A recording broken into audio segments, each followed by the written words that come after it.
우리가 어떤 분석을 한다고 그랬을 때 분석과 관련된 소위 말하는 리서치 파트하고 관련해서 크게 네 가지를 얘기를 하는데 제일 첫 번째 뭘 했어요?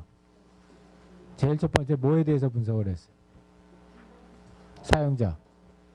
사용자가 어떤 사용자가 무슨 생각을 하고 어떻게 그 중요한 것들을 갖다가 생각하고 있는지에 대해서 첫 번째 사용자 분석을 했고, 두 번째는 지난주에 했던 과업, 그 사용자가 어떤 일을 하려고 이 시스템이나 서비스를 사용하느냐와 관련된 과업에 대한 얘기를 했고, 그 다음에 세 번째는 오늘의 할 맥락이에요. 그래서 맥락이라고 하는 거는 그 사용자가 어떤 일을 하려고 어떤 환경에서 그 일을 하려고 하느냐에 대한 분석을 갖다 하는 거고, 이제 그 다음이 맨 마지막으로 기술 분석이 있어요. 그래서 어떤 기술들을 활용할 수 있느냐. 그래서 이 리서치하고 관련돼서는 이 네 가지 토픽을 갖다가 우리가 네 가지 리서치 요소라고 그래요. 사람과 과학과 맥락과 기술. 그래서 이 네 가지 요소 중에서 이제 세 번째 요소인 맥락에 대해서 이번 시간에 알아볼 텐데, 이 맥락이라고 하는 거는 우리가 일반적으로 시스템이나 서비스나 프로덕트를 사용하는 일반적인 환경뿐만이 아니라 특히 앞으로 많은 부분들이 우리 생활 속에 많은 부분들이 이렇게 참여가 되고 없어지기 시작을 하고 그러다 눈에 안 보이기 시작을 하니까 특히 더 맥락이라고 하는 것이 가지고 있는 중요성이 높아지기 시작을 하는 거예요. 그래서 우리 실제로 어떤 집이다. 그러면은 그 집을 갖다가 얼마나 멋있게 디자인했느냐 하는 것도 중요하지만 실제로 그 집에서 살아본 사람이 그 집에서 사는 환경이 어떻다라는 걸 갖다 분석하는 것도 중요한 단서가 된다는 거예요. 그래서 전체적인 맥락 분석을 보게 되면은 첫 번째는 맥락이 어떠한 종류의 맥락이라고 그러니까 환경 이렇게 할 텐데 그냥 영어로 하면 컨텍스트예요. 사용하는 맥락. 이게 어떤 게 있느냐 했었을 때 크게 이제 물리적인 맥락, 사회적인 맥락, 그 다음에 문화적인 맥락이 있어요. 어떤 물리적인 환경 또는 사회적인 관계, 그 다음에 문화적인 맥락. 이러한 것들에서 각각 중요하게 생각하는 요소들이 뭐가 있느냐. 중요하다는 건 무슨 얘기냐면 결국에 와서는 그 맥락이 바뀌면은 사람들이 우리 서비스나 프로덕트를 사용하는 방식이나 결과에 어떤 큰 영향을 주느냐에 따라서 이 중요한 요소들을 갖다가 이렇게 세분하고 나가서 또 한편으로 세분화해서 맥락 자체에 대한 이해를 하는 파트가 먼저 한 파트가 있고요. 그 다음에 두 번째 파트는 그렇다면 우리가 이걸 갖다가 실제로 분석하는 방법은 뭐냐. 이 중요한 맥락 정보를 어떤 식으로 수집을 해서 걔네들을 갖다가 어떻게 분석을 해서 그걸 갖다가 어떤 식으로 분석된 결과를 갖다가 나타내느냐 하는 것들이 이 맥락에서 중요한 요소들이 돼요. 그래서 이제 오늘은 이런 맥락의 종류하고 맥락을 분석하는 방법들에 대해서 각각들 한 번씩 알아보도록 할게요.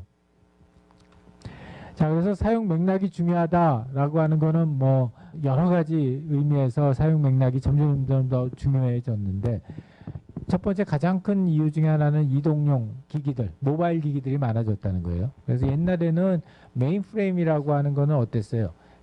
에어컨디션 잘 된 방에다가 앞뒤 다 막아놓고 조명도 다 컨트롤하고 그랬기 때문에 그걸 어떤 환경에서 사용하느냐 하는 게 그렇게 큰 의미를 갖지 않았는데 모바일이 되고 이제 스마트폰이 나오고 이런 여러 가지 우리의 많은 것들이 사실 모바일 상에서 움직여지잖아요.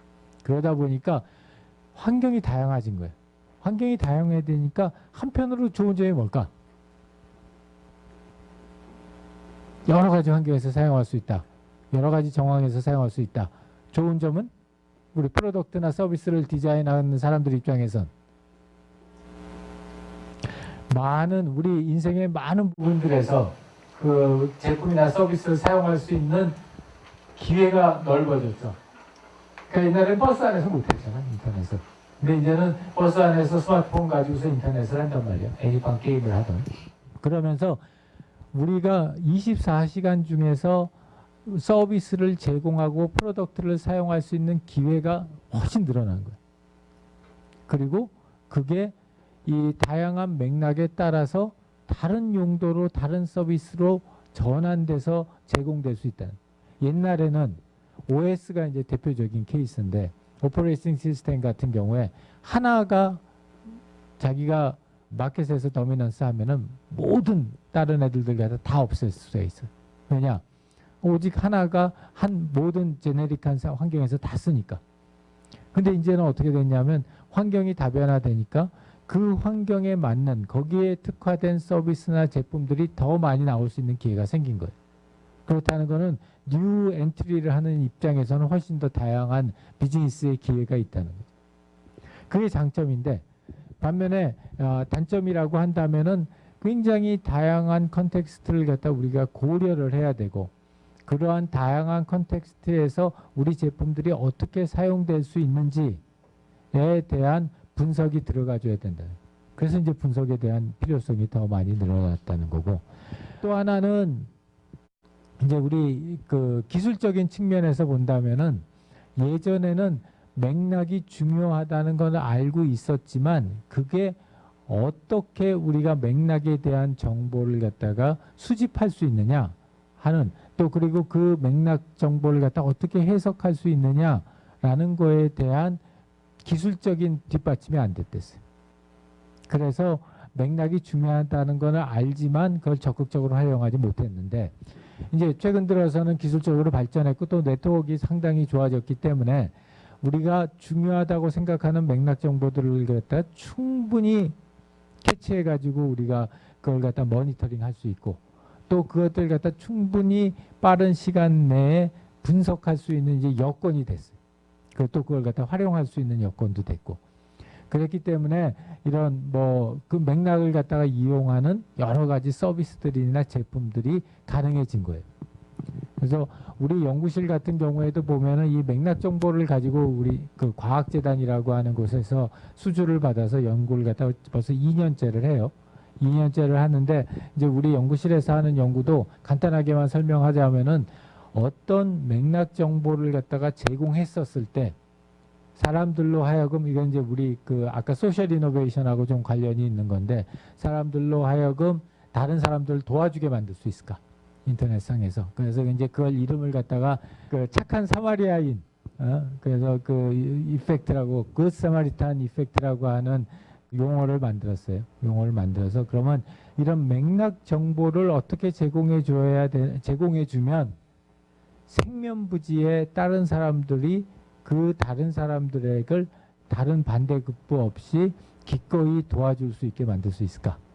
이제 그게 우리 프로젝트 지금 2년 동안 하는 프로젝트인데 이제 그런 것처럼 이런 맥락 기술을 갖다 실제로 캐칭하고 또 그걸 갖다 활용할 수 있는 방법이 상당히 많아졌고 이제 세 번째 중요한 이유 중에 하나는 글로벌라이제이션 되고 글로벌라이제이션이 중요한 화두가 되면서 우리나라 기업들이나 다른 나라 기업들이 전 세계 시장을 갖다 바라보는데 그 전 세계 시장을 갖다 바라보면 볼수록 어떤 환경에서 어떻게 활용하느냐 하는 거에 중요성이 더욱더 크게 나타나는 거예요. 우리나라에서 가장 해외 시장에 돈을 숱하게 뿌렸다가 실패한 케이스들이 많잖아요. 대표적인 케이스 뭐 있어요? 우리나라에서 잘 됐는데 나가가지고 참패한 거? 네, 준기. 아시아가 그러니까 공장 설립했다가 US에다가 200 밀리언을 날리는 오케이. 네. 브라질에 네. 또 엄청 날렸겠지? 싸이월드 싸이월드. 어떻게 날렸어? 미국 진출하실 때 고민을 많이 하시는 것 같던데 음. 우리나라랑 비슷하게 할지 아니면 우리나라를 기반으로 하지 않고 많이 새롭게 시작할지 하셨는데 결과적으로는 이제 완전 새롭게 하자 하다가 잘 안 됐다. 그렇지. 그거 날린 장본인이 지난주에 학교에 와가지고 나랑 점심 먹고 갔는데 학생회관 가가지고 그거 맛있더라. 파스타. 학생회관에서 파는 파스타. 그래서 그거 먹고 갔어요. 근데 그 마찬가지 거기도 마찬가지로 가서 아주 참패를 했지. 그리고 이제 뭐 여러 가지 있어요. 뭐 네이버 재팬에서 수업 갖다 박은 것도 있고 뭐 NC소프트 말할 것도 없이 엄청 갖다 박았고 그런 것들이 대부분 글로벌라이제이션에서 그쪽의 문화적인 성향이나 문화적인 맥락 또는 사회적인 맥락을 갖다 이해하지 못하고 국내 서비스를 지나치게 많이 바꾸거나 지나치게 덜 바꾸거나 해가지고 나타나는 문제점이에요. 근데 우리나라 시장 사이즈를 봤었을 때는 이제 우리나라에서 소프트웨어를 하는 기업이든 하드웨어를 하는 기업이든 그 처음 기업을 갖다 시작할 때 그 어썸션을 나는 글로벌 마켓을 지향한다라고 하지 않고 시작하는 기업들은 앞으로는 나는 정말 가능성이 없다고 봐요. 그렇기 때문에 맥락 정보라고 하는 게 특히 그런 의미에서 굉장히 큰 의미를 갖다가 가진다고 봐요. 그래서 일반적으로 우리 맥락 정보를 뭐 굉장히 다양한 우리 이 사용하는 맥락에 대한 정보들은 엄청나게 많은데 그걸 갖다가 그냥 이런 3 곱하기 3짜리 매트릭스로 간단하게 만들어 봤어요. 이렇게 간단하게 만들어 봤었을 때는 물리적인 정황, 사회적인 정황, 문화적인 정황. 물리적인 정황은 사람의 인터프리테이션이 하나도 안 들어간 상태에서 기계적인 센서의 데이터만 가지고 파악할 수 있는 정황들. 그런 것들이 물리적인 정황이고 사회적인 정황하고 문화적인 정황은 이제 인터프리테이션이 들어가는 거예요. 사람들의 인터프리테이션이 들어가는데 사회적인 정황이라고 하는 거는 사람들 간의 관계에 포커스해서 맥락을 갖다 바라볼 때 그 다음에 문화적인 정황이라고 하는 거는 사람과의 관계를 갖다가 더 넘어서서 이런 집단이나 또는 그룹에 대한 특성을 갖다가 우리가 어떻게 평가할 것이냐에 관련된 내용들을 갖다가 우리 문화적 정황이라고 이렇게 봤어요. 이것 말고도 정황이라고 하는 거는 굉장히 다양한 형태의 종류들을 가질 수 있는데 중요한 것들은 이런 것들이 있겠다라는 거고요. 그 다음에 이제 이 각각에 대해서 어떤 정황적인 요소냐 해서 그게 시간적인 요소일 수도 있고 장소일 수도 있고 또는 기타 다른 요소들일 수도 있겠죠. 일반적으로 했었을 때 정황, 컨텍스트와 관련돼서 가장 빈번하게 쓰는 게 시간 그리고 로케이션 그 다음에 액티비티나 이모션이나 이런 것들을 갖다 이제 주로 많은 디자인 요소, 컨텍스트 요소로 써요. 그래서 이렇게 해가지고 쭉 하게 되면은 여기 지금 표에 들어가 있는 것들은 다 우리가 생각했을 때 이미 사업화하거나 또는 사업화할 가능성이 아주 높은 정황 요인들을 갖다 여기다 이렇게 쭉 놔둔 거예요. 근데 이것 말고도 이제 정황 요인들은 앞으로도 더 많이 늘어날 거야. 왜냐하면 기술이 발전할수록 캐치할 수 있는 정황 요인들이 더 많아지니까. 그리고 이제 점점 어떤 경향이 나타나냐면 예전에는 얘는 기계적으로 캐치하기가 너무 어렵고 그 다음에 얘는 사람이 넣다 보니까 품이 많이 들고 하는 그런 각각의 문제점들을 가지고 있었기 때문에 이 정황 정보가 별로 비즈니스에 많이 사용이 못 됐어요. 근데 이제 얘는 기술적으로 가능해지는 가능성이 더 많아졌고 반대로 이 친구들은 사람이 그렇게 의도적으로 품을 많이 쓰지 않더라도 내용을 갖다가 유추해서 집어넣을 수 있는 방법들이 또 많이 생기기 시작을 했어요. 그래서 상대적으로 얘네들을 가지고서 실제로 비즈니스에 활용할 수 있는 방안들도 많이 만들어져 나가고 있는 거예요. 자, 그래서 이제 그 중에서 물리적 맥락 보면은 사람들의 주관적인 개념이 들어가지 않는 거. 우리 일반적으로 메타데이터라고 그러는데 그런 메타데이터들이 있고 그런 것들은 이제 시간이나 위치나 물리적인 맥락에 따라서 다 다를 거예요. 그래서 물리적인 시간 같은 경우에는 언제 사용했냐, 무슨 요일에 사용했냐, 어느 시즌에 사용하느냐, 기타 등등. 그런 사용 맥락들 많이 얘기해. 제일 위에 나는 우리나라 좋은 나라라는 게 저 이대 후문 거기에 가가지고 버스 정류장에 가가지고 보면은 이거 뜨는 거 보면 난 너무 뿌듯해. 이 시간적인 정황을 갖다가 가장 우리나라처럼 이렇게 잘 활용하고 있는 나라가 별로 없을 것 같아요. 그리고 공간적인 의미에서 이런 그 얘하고 이 시간하고 이렇게 맞춰가지고 버스의 움직임을 갖다 표현해 주는 거 이런 것들도 시간적인 데이터고요. 그 다음에 사용 계절별로 바꾸는 거 이런 것도 시간적인 물리적인 시간이죠. 우리 굳이 사람의 인터프리테이션이 안 들어가도 되는 거.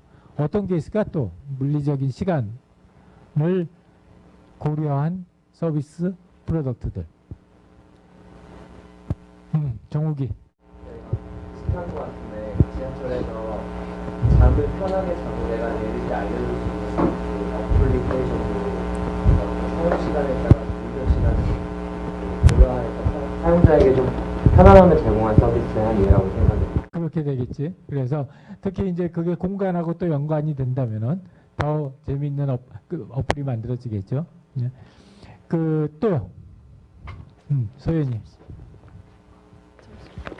패스라는 SNS가 있는데 어. 거기서 잠을 자고 싶을 때 근데 이게 물리적 시간은 아닌 것 같은데 저는 일단 밤이라고 생각해서 얘기를 하는 건데 그때 그 기능을 꺼놓을 수 있는 게 있거든요.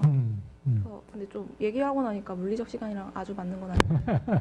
그래도 하여튼 나이스 트라이. 또요. 정규. 저는 그 음악 추천 앱을 사용하고 있는데 그게 낮에는 뭐 일할 때 듣기 좋은 음악이라고 뜨고요. 밤에 사용을 하면 뭐 잠자리에서 듣기 좋은 음악 이렇게 뜨더라고요. 시간대에 따라서 현재 시간이 언제냐에 따라서 하는 거고 나는 많이 쓰는 것 중에 하나가 우리 그 아침 먹는 식탁에 내 아이패드를 갖다가 꽂아놓고 그때 나오는 그 시간별로 나오는 음악하고 또 날씨 정보 같은 걸 갖다가 거기서 뿌려주거든. 그러면 그거 보고 있으면은 아 내가 오늘 나갈 때 뭐 입고 나가야 되겠다 하는 걸 갖다 잘 알 수 있으니까 그런 정보들도 물리적인 시간을 갖다 베이스로 하는 정보 실제로 굉장히 많아요. 이제 뭐 당연한 얘기지만 너무 많고 그다음에 물리적인 위치를 갖다가 하는 경우도 상당히 많이 있어요. 그래서 좌표나 고도, 공간 분할, 공간 구성, 혼잡도 특히 움직임이나 동선, 특히 요새는 이 움직임이나 동선 또는 혼잡도 같은 이런 물리적인 걸 가지고서 많이들 활용을 해. 어떤 게 있을까? 현재. 주부들이나 운전자들이 많이 사용하는 어플로 알고 있는데 이제 내가 현재 위치에서 그 어플을 키면 그 기름을 넣을 때 주변에 어떤 주유소가 있고 그 주유소 중에서 가장 값이 싼 곳을 추천해주는 어플이 있거든요. 그래서 그게 이제 물리적 위치와 관련해서 좋은 정보를 제공해주는 사례인 것 같습니다. 티맵 얘기하는 거야? 이름은 핸드폰이 꺼져 있어서 그래요. 아, 그거 나 매일 사용해. 자영이. 그 음식 추천 또는 음식과 관련된 정보를 공유하는 뭐 푸드 스팟팅 외에도 우리나라에서 배달의 민족이라는 앱은 이제 키면은 현재 위치 기준으로 그러니까 이 위치에서 시킬 수 있는 음식점의 리스트 먼저 우선순위로 뜨게 되거든요. 그래서 그 경우도 물리적 위치를 활용하는 물리적인 위치를 갖다 활용한 거죠. 네. 또 소희. 예전에 저희 어떤 팀원이 쓰던 앱이 생각났는데요. 커플 서약이라고 그거를 남자친구랑 여자친구랑 다운받으면요. 여자친구가 지금 어디 있는지를 볼 수가 있더라고요.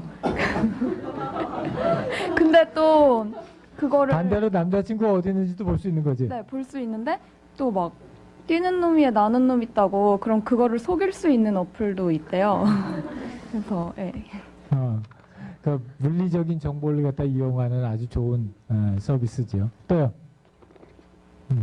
저희. 그 국내에서는 안 되는 걸로 알고 있는데 iOS의 미리 알림 기능이라고 내가 어떤 위치에 가면은 그 위치에 태스크를 지정해놨을 때 그 위치에 내가 갔을 때 그 태스크가 자동으로 뜨고 아니면 내가 이 위치에서 다른 곳으로 옮기는 거를 출발을 했을 때 내가 지정해놓은 위치가 바뀌면 태스크가 뜨는 그런 서비스가 있는 걸로 알고 있습니다. 맞아요. 네. 그것도 아주 중요한 그 물리적인 위치를 갖다가 이용하는 서비스죠. 뭐 물리적인 위치를 갖다서 이용하는 서비스 또는 기기 중에 대표적인 게 내비게이션이에요. 대표적인 케이스가 내비게이션이고 내비게이션 같은 경우가 현재 위치하고 또 혼잡도라고 하는 걸 갖다가 같이 이용을 하는 그런 대표적인 서비스고요. 우리 이제 뭐 구글이나 네이버 같은 경우가 이 내비게이션 시장을 갖다 들어오려고 이미 준비를 갖다 다 마쳤고 이제 그런 상황에서 과연 우리 토종 뭐 티맵이나 또는 우리 현대나 이런 데에서 어떤 식으로 어떤 차별화된 서비스를 갖다 제공해 줬었을 때 수성을 할 수 있을까? 재밌을 것 같아요. 그죠? 예. 우리 연구실 그 석사 과정 중에 지금 그 티맵 사업을 담당하는 상무님이 계세요. 고민스러운 거야. 이게 이제 어떻게 해야지 구글이나 네이버가 들어왔었을 때 티맵이 전략적인 장점을 갖다가 먼저 들어왔다는 그 장점을 갖다 계속 킵할 수 있을까? 그런 것들도 이런 그 물리적인 맥락 정보, 특히 위치적인 정보하고 시간적인 정보를 갖다 적절하게 활용하는 그런 좋은 케이스라고 볼 수 있고요. 기타 물리적인 맥락은 뭐 조명, 온도, 소음, 먼지 이런 것들이 다 중요한 그런 기타 물리적인 맥락 중에 하나예요. 다른 것도 기억나는 이런 것 참 아주 기발한 물리적인 맥락을 이용한 기발한 서비스인 것 같다. 네이버 검색 서비스가 그 소리에 의한 물리적인 정황들을 포착할 수 있는 것 같아서 기타 물리적인 맥락의 그 음악의 적인 요소에 대한 것이지 않나 생각합니다. 그 서비스 어떻게 하는 거예요? 네이버 웹 그 앱에 들어가면요, 그 음악 검색이라는 서비스가 있어요. 그래서 그 버튼을 누르고 음악이 나오는 스피커에 가까이 되면 그 음악이 무엇인지 분석을 해서 앨범이랑 가수명을 다 저희가 알려주는 서비스. 네, 네. 그 비슷한 서비스들 꽤 많이 있죠. 그 뭐지 또? 사운드. 그리고 또 하나 더 있잖아. 셔잼이야? 셔잼인가? 그 우리 와이프는 그거 쓰던데. 근데 나는 그거 놀란 게 나는 그냥 곡만 아이덴티파이 하는 줄 알았는데 그게 아니라 그 이제 클래식을 들으면은 그 곡을 누가 언제 레코딩한 그 거라는 것까지 아이덴티파이를 하더라고. 그래서 야 대단하다. 예, 그런 생각이 들었어요. 예, 그것도 역시 음을 갖다가 소음이라고 그러기는 하여튼 그렇지만 음을 갖다 이용하는 그런 서비스들이고요. 사회적인 맥락은 사람과 사람과의 관계. 아까 물리적인 맥락은 좀 쉽죠. 예, 그거는 우리가 볼 수 있으니까. 근데 이 사회적 맥락서부터 시작하면 이제 조금씩 복잡해지기 시작을 해요.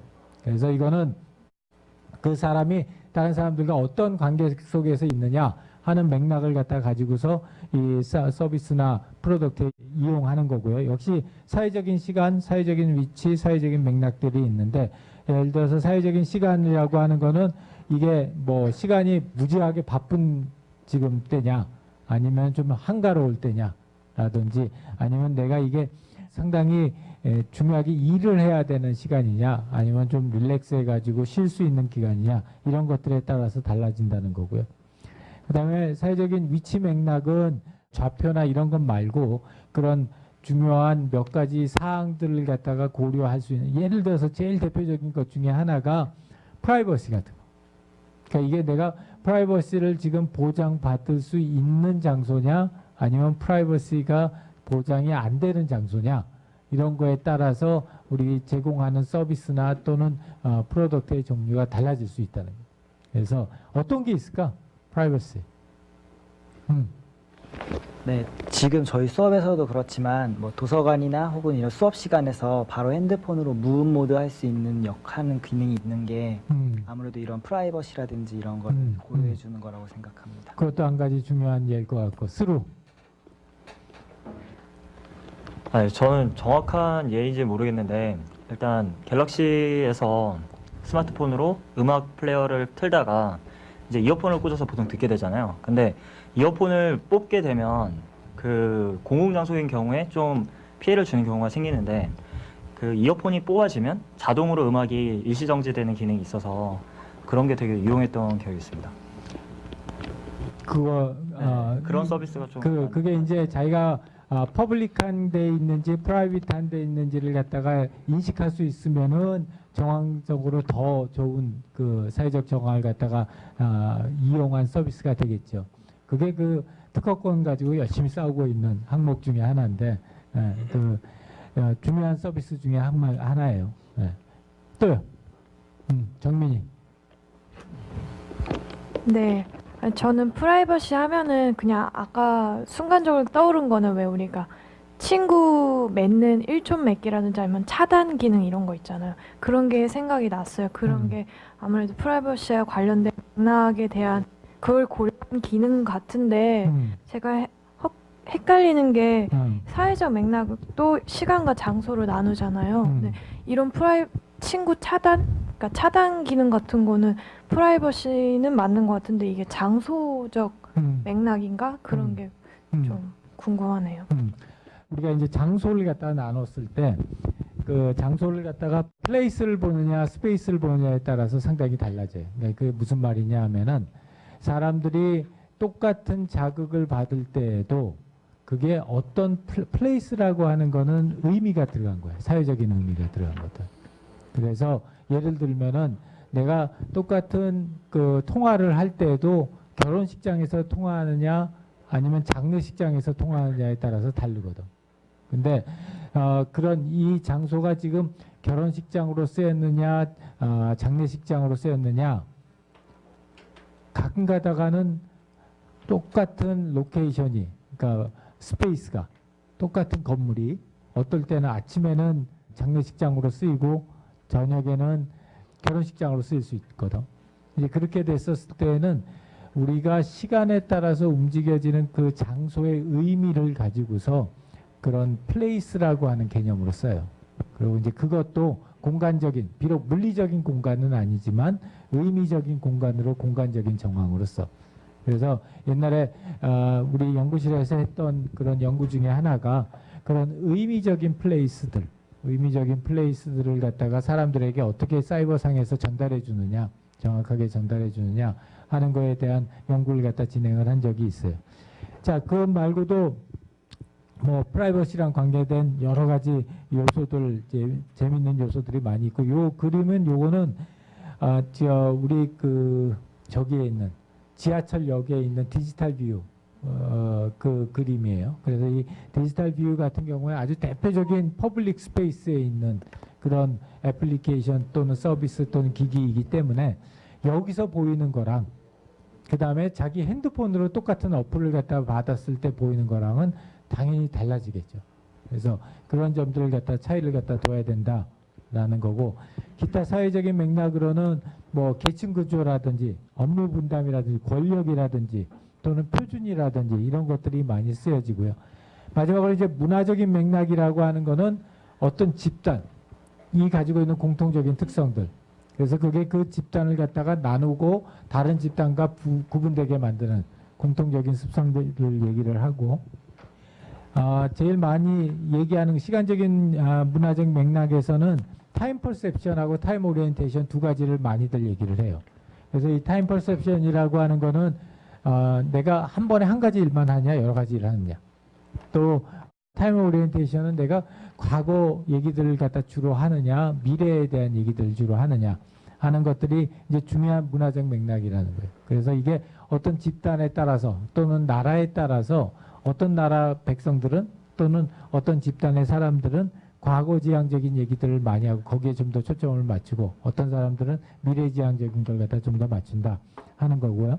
이거는 한 4년, 5년 됐나? 4년, 5년 됐을 거예요. 에스모 회사가 이제 자기네 그 제품 중에서 핵심으로 생각하는 중점 전략 제품, 그때는 이제 4개 했어요.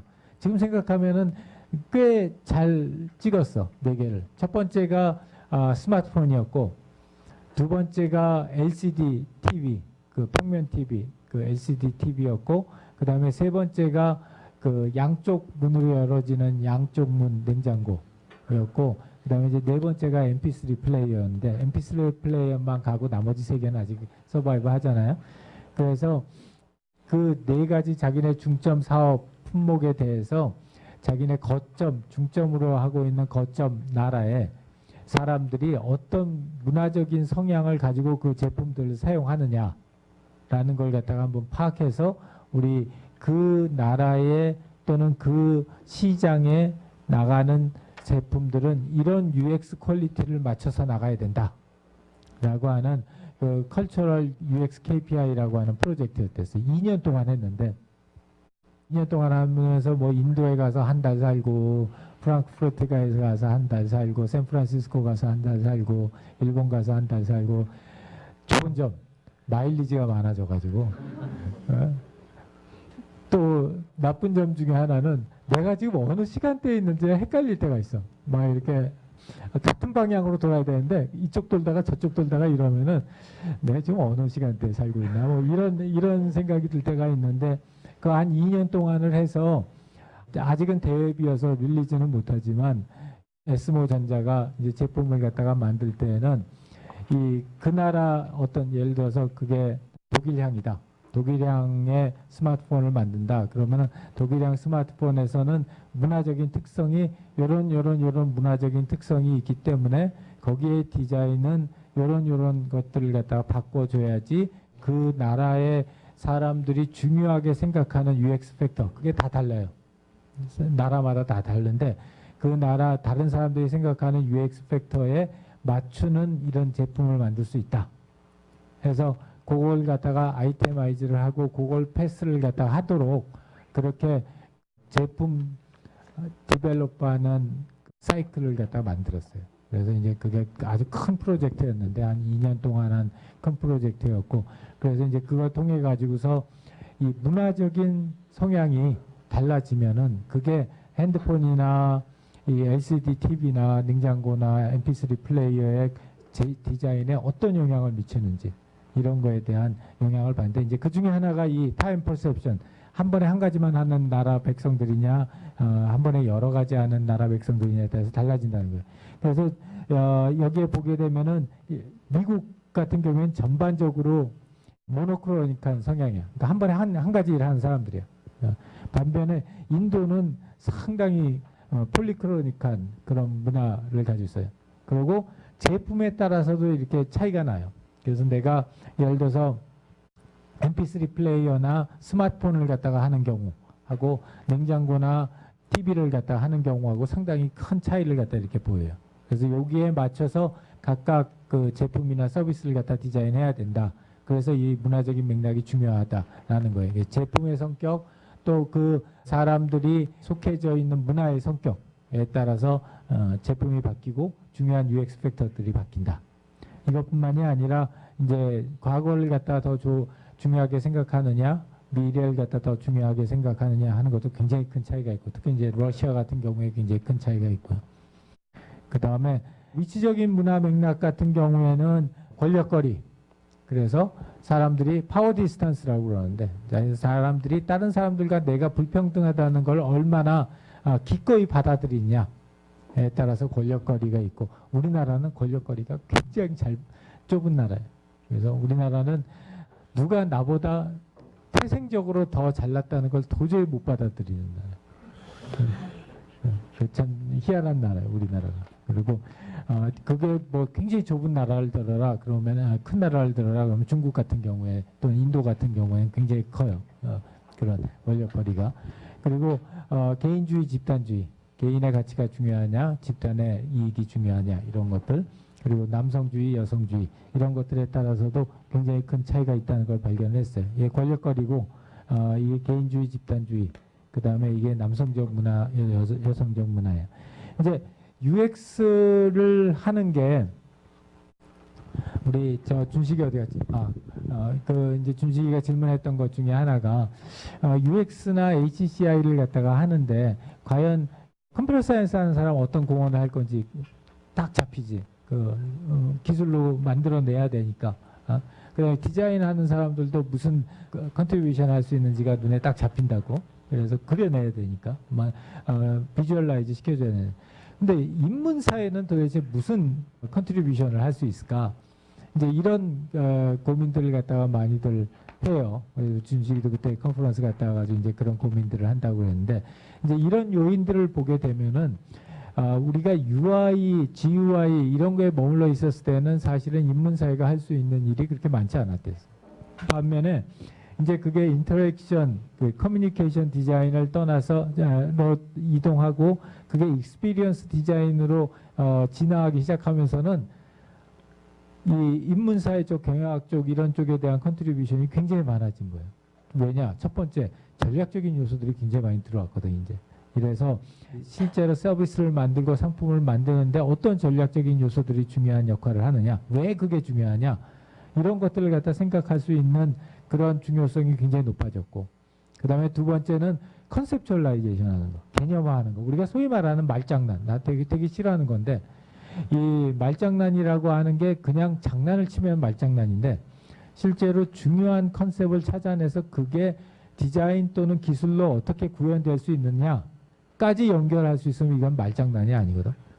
근데 그걸 갖다가 연결할 수 있는 능력, 능력을 가질 수 있는 게 물론 이제 기술이나 디자인이 가능하여 뒷받침해줘야 되겠지만은 인문사회 쪽, 특히 경영학 쪽 이런 쪽을 하는 사람들이 그런 걸 할 수 있는 능력이 배양돼 있다고 생각을 해요. 그리고 그걸 통해서 리서치할 수 있는 능력이 배양돼 있고, 그래서 다른 사람들이 나보고 이 UX 막 붐불기 시작하면서 거기에 이제 가장 수혜를 받은 사람이 나다 그래. 근데 난 수혜 안 받고 싶은데 그런 수혜를 갖다 받은 사람이 나라고 그러는데 뭐 나라는 건 아니죠. 그러니까 인문사회적인 측면에서 HCI를 접근하는 사람들이 가장 큰 수혜자라고 얘기를 합니다. 자, 그 다음에 환경 문화적인 맥락도 역시 마찬가지로 불확실성, 회피 성향, 나는 뭔가 불확실한 건 도저히 못 견딘다 하는 그런 문화적인 성향이라든지 암시적인, 명시적인 문화, 이게 뭐냐 하면 그런 거예요. 한마디 턱 하면 알아야지. 내가 요새 동양고전 하잖아. 8글자를 가지고서 1시간을 강의를 하시는 분을 이렇게 보면서 저기에 정말 학문의 진수가 있구나. 네, 그런 생각을 해. 근데 그런 것처럼 이게 이제 굉장히 암시적인 문화죠. 내가 그 말을 갖다가 어떤 맥락에서 어떤 역사적인 흐름하에서 그 말을 했느냐를 다 이해해야지 그 8글자가 가진 의미를 갖다 제대로 이해를 하는 거예요. 이게 암시적인 문화고, 명시적인 문화는 미주알, 고주알 다 거기다 써야지 커뮤니케이션이 되는 문화. 그게 이제 명시적인 문화예요. 그래서 이 암시적인 문화하고 명시적인 문화에 따라서 우리가 디자인하는 서비스나 또는 프로덕트가 다 달라져요. 굉장히 큰 영향을 받아요. 여기에는 환경적인 문화 맥락이 이 문화 맥락들 중에서 가장 강력해요. 하는 역할이. 그래서 이 지배적인 성향, 이 사람들이 기본적인 성격이 자기가 그걸 갖다 컨트롤십을 갖고 싶어하는 사람들 하고 그걸 갖다가 자연 속에다가 던지는 사람들, 이런 문화적인 성향들에 따라서 사용하는 방법도 많이 영향을 받고 그걸 원하는 서비스나 프로덕트들도 굉장히 차이가 많이 나요. S모그룹이 몇십억을 들여서 할 만하지. 그러니까 프로젝트를. 그래서 뭐 uncertainty avoidance 굉장히 큰 영향을 갖다 하고요. uncertainty avoidance가 가장 낮은 나라가 인도예요. 그래가지고 이건 무슨 얘기냐? 인생이라고 하는 건 모든 게 찬스다 이거야. 그냥 모든 게 좀 불확실해도 그런 대로 그냥 그러려니 하고 살다 보면은 이 세상의 인생 마무리하고 저 세상에 가서 다른 모습으로 다시 태어나서 살 텐데 뭘 그렇게 고민하느냐라는 게 이 인도고, 반면에 극단에 반대에 있는 게 우리 미국 같은 경우가 극단에 반대에 있죠. 그래가지고 여기는 불확실성이 없어야 돼. uncertainty가 없어야 되는. 정황적인 성향 마찬가지고요. 그 다음에 지배적인 성향도 마찬가지입니다. 그래서 그런 문화적인 맥락, 사회적인 맥락, 물리적인 맥락 같은 것들을 갖다가 우리가 어떻게 수집을 하고 여기서 이제 중요한 이슈는 뭐냐면 지금 간단히도 봤지만은 맥락이라고 하는 정보는 한마디로 말하면은 인데피니트해요. 종류가 수없이 많은 거예요. 엄청나게 많은 종류의 맥락에 대한 정보들이 있고 그런 정보들을 내가 모두 다 모니터링해서 걔네들을 가지고서 다 분석을 해서 제품이나 서비스를 만드는 데 쓰겠다 라고 하는 거는 불가능하고 또 해서도 안 되는 거예요. 그거는 아까 우리 지난 시간에 얘기했던 과업 분석이나 그 전 시간에 얘기했던 사용자 분석과 똑같아요. 완벽한 100% 맥락 분석을 하겠다, 이거는 불가능하다. 그러면은 큰 이슈는 뭐냐면 이렇게 무지하게 많은 맥락 요소들 중에서 중요한 맥락 요소가 뭐냐, 걔를 파악을 하고 그 다음에 걔를 갖다가 어떻게 제품이나 서비스 디자인에 활용할 거냐 하는 게 이제 중요한 요소가 되는 거예요. 제품이나 서비스에 활용하는 거는 우리 이제 서비스 디자인, 디자인 파트에서 볼 거고, 여기서 이제 걔네들 갖다 어떻게 파악하느냐, 어떻게 하면 적은 비용으로 걔네들 갖다 파악해낼 수 있느냐 하는 게 이제 중요한 이슈가 되는 거고, 일반적으로 이쪽으로 갈수록 실제 상황이에요. 그리고 사용자의 역할이 더 강조되는 기법들이, 이쪽으로 갈수록 가상 상황이에요. 만들어낸 상황이고, 이 실제 분석하는 사람의 역할이 더 커지는 방법들, 이것 말고도 굉장히 많아요. 정황이 중요하기 때문에 정황을 갖다 판단하는 방법은 굉장히 많은데 이제 가장 대표적인 방법 중에 하나는 에스노그래피, 인류학적, 문화인류학적인 방법들. 그러한 방법들은 요새 아주 각광을 받는, 아주 많은 사람들이 이 에스노그래피를 쓰고 심지어는 우리 컴퓨터 사이언스 디파트먼트에 에스노그래피 하는 사람들이 있다고. 지난번에 뭐 회의를 갔더니 컴퓨터 사이언스 어떻게 생각하면 굉장히 그 하드 사이언스인데 그 전기전자나 컴퓨터 사이언스 하는 사람들 그 디파트먼트에 문화인류학을 하는 사람이 있는 거예요. 문화인류학 박사가 거기서 티칭을 하는 거예요. 그래서 이 문화인류학적인 방법, 문화인류학적인 방법은 간단하게 얘기하면은 그냥 있는 그 상황에 나가서 필드에 가서 그 사람들하고 같이 하는 거. 왜 저거 있잖아. 고릴라랑 같이 2년씩 살고 하는 거. 그런 거 하는 게 이 문화인류학적인 방법이고 정반대에 있는 유사실험법은 바깥에 있는 환경을 갖다가 그대로 가져와 가지고 실험실 상황 속에다 만들어 놓는 거예요. 지난주 내가 만나가지고 발표를 들었었는데 우리 생활디자인대학에 생활과학대학에 전정윤 교수님 같은 경우에 하시는 게 이런 거예요. 그러면은 거기는 큰 컨테이너에다가 거기에다가 온도, 습도 이런 것들 다 컨트롤하고 조도, 명암 이런 거 다 컨트롤하는 그 리빙룸 세트를 딱 만들어 놓는 거예요.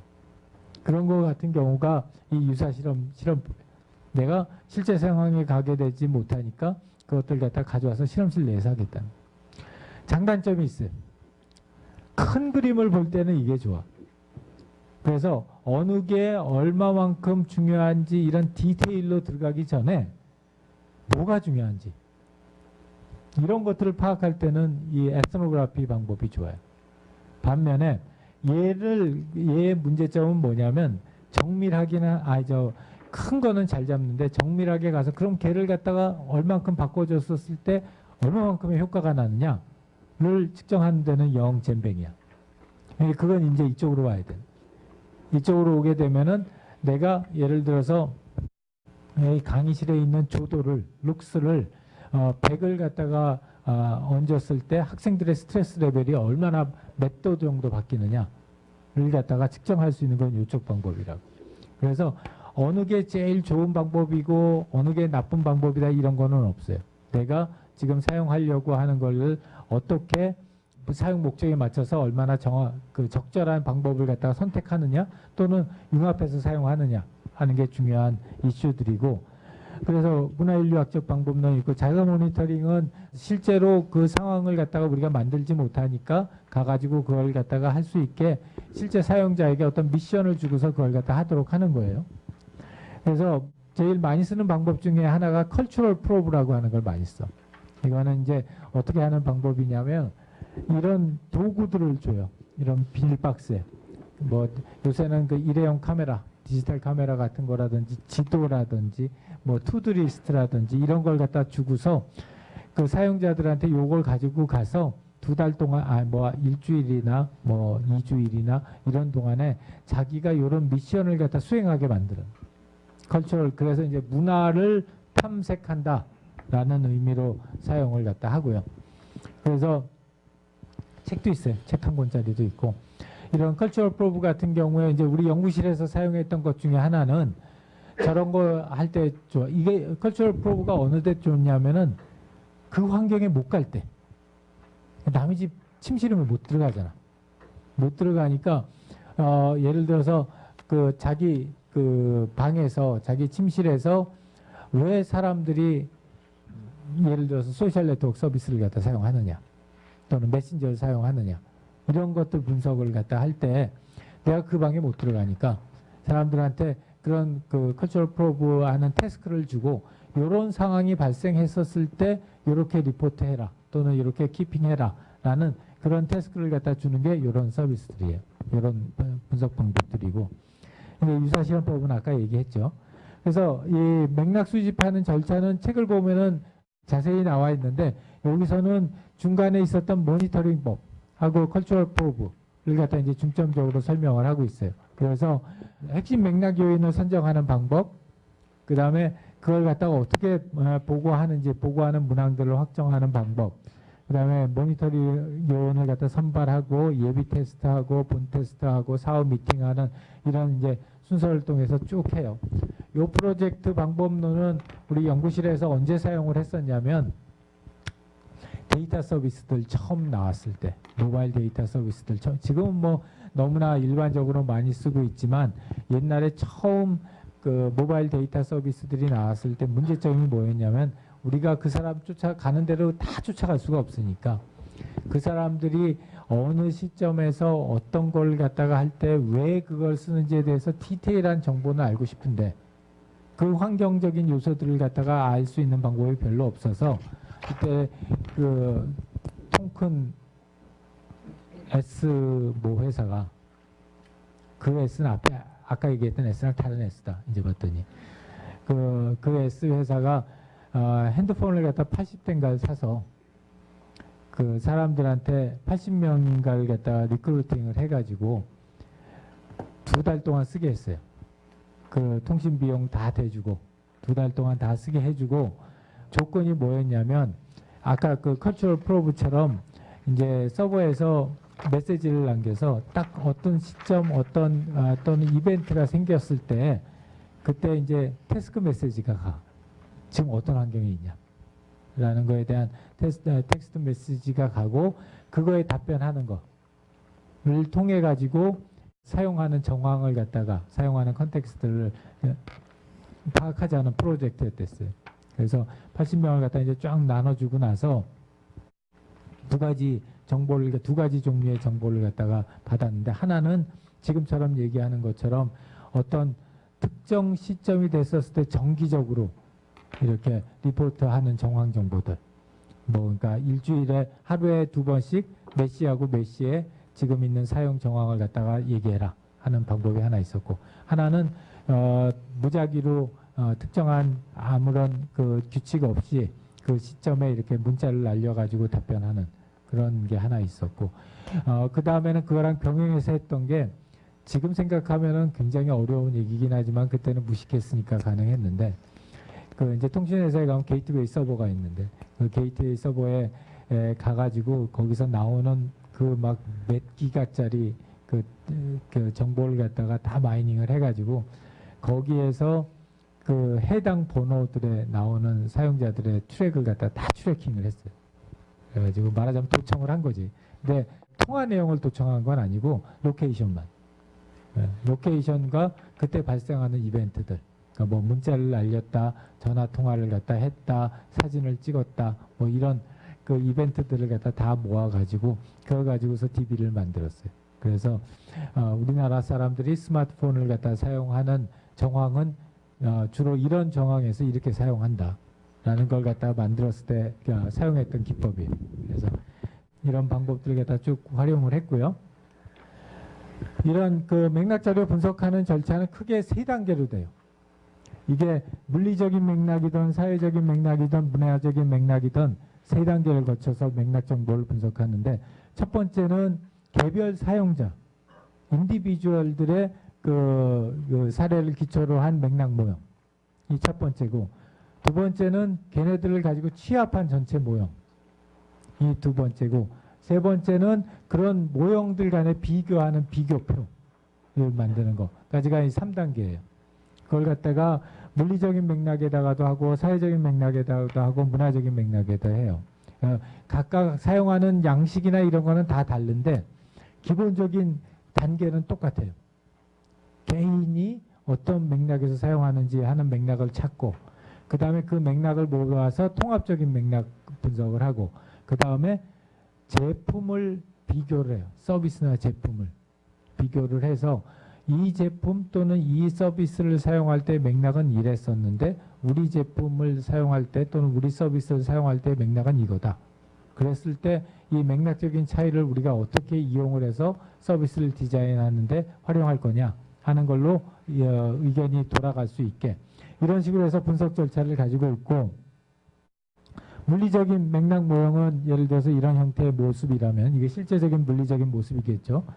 뭐 스마트폰 사례 같은 경우에는 이랬었고 그 다음에 이것들 여러 개인들의 모형들을 갖다 모아가지고 유형대로 분류를 하고 동선을 파악하게 되면은 이제 통합적인 모형이 나오고 이건 또 통합적인 모형이고 이건 개인적인 모형, 이건 통합적인 모형인데 우리나라는 가정에 대한 통합적인 모형 만들기가 되게 쉬워요. 전 인구의 50% 이상이 아파트에 살잖아. 그렇기 때문에 가정에 대한 통합적인 모형 만들고 뭐 사무실 환경에 대한 통합적인 모형 만들고 이런 건 되게 쉬워요. 근데 이제 이걸 갖다 일반 환경으로 다 돌리면 그건 굉장히 복잡해지지. 그 다음에 이런 그 제품이나 서비스를 갖다 가지고서 이런 물리적인 맥락을 갖다 비교를 해요. 그래서 어떤 맥락에서 물리적인 시간이나 물리적인 위치나 또는 기타 맥락에서 어떤 차이가 있느냐 하는 걸 갖다가 맥락 비교표를 갖다가 만들고, 사회적인 맥락은 양식이 조금 달라요. 사회적인 맥락은 물론 이제 앞에 있었던 물리적인 맥락을 보여줄 수 있는데, 물리적인 맥락 같은 경우에는 실제로 눈에 보이는 게 있는데, 사회적인 맥락은 사회적인 관계를 주로 표현을 해야 되거든.